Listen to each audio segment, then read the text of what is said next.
महाराष्ट्र विधानसभा में सत्ता परिवर्तन के खेल के बाद शिवसेना पार्टी मिल चुकी है शिंदे को और साथ ही साथ शिंदे अब उद्धव ठाकरे के ऊपर हमलावर तो हैं ही और दूसरी तरफ बाला साहब ठाकरे की तरह एनसीपी और कांग्रेस का भी घमंड उतारते नजर आ रहे हैं। आपको बता दें कि किस तरीके से यहां पर एक बड़ी खबर हाथ लगी जिसमें महाराष्ट्र विधानसभा का बजट सत्र कहीं ना कहीं आज से शुरू है और उससे पहले तमाम चर्चाएं इससे थी कि रविवार शाम को आयोजित एक टी पार्टी का शिवसेना, उद्धव बाला साहब ठाकरे, कांग्रेस और राष्ट्रवादी कांग्रेस पार्टी एनसीपी ने बॉयकॉट किया। और ऐसे में यहां पर शिंदे ने उन सब पर कहा कि जो करीब दाऊद इब्राहिम से करीबी हैं वो इन सब में नहीं आए, अच्छी बात है। एनसीपी पर बरसे ही बरसे उद्धव को भी घेरते नजर आए। एनसीपी के नवाब मलिक नेता पर काफी ज्यादा यहां पर तंज कसते नजर आए और दूसरी तरफ यहां पर उद्धव ठाकरे पर भी अपनी तमाम बातें रखते नजर आए।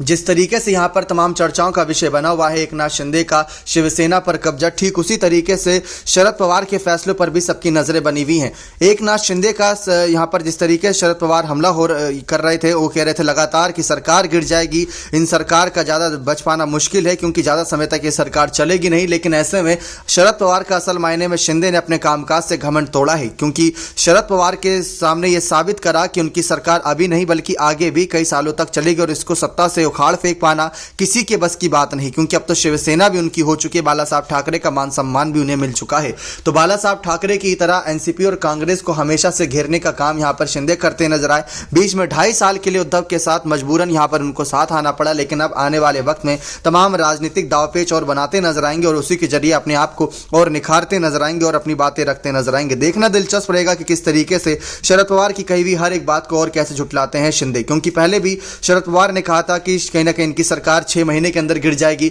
ऐसा नहीं हुआ। और दूसरी तरफ यह भी कहा था कि कहीं ना कहीं शरद पवार जो भी कह रहे हैं शिवसेना का चुनाव चिन्ह उद्धव ठाकरे को मिलेगा, यह भी हम झूठा साबित करके रहेंगे। तो यह सब साबित करा क्योंकि एक बार एकनाथ शिंदे ने यह भी कहा था कि पहले तो आप फैसला लो मत, लेकिन अगर आपने एक बार फैसला ले लिया है, मन बना लिया है, तो चाहे सर कट जाए, चाहे कुछ भी हो जाए, अपने कदम वापस ना करो। ठीक उसी राह पर अब यहां पर शिंदे निकल चुके हैं और शिंदे ठीक उसी तरीके से आगे बढ़ते नजर आ रहे हैं और अपनी तमाम बातों को आगे यहां पर शरद पवार के खिलाफ झुटलाते नजर आ रहे हैं। लेकिन अभी भी देखा जाए तो अच्छी बात यह है कि उद्धव ठाकरे के साथ शरद पवार नजर आ रहे हैं, लेकिन कब तक, सबसे बड़ा सवाल तो यही बना हुआ है।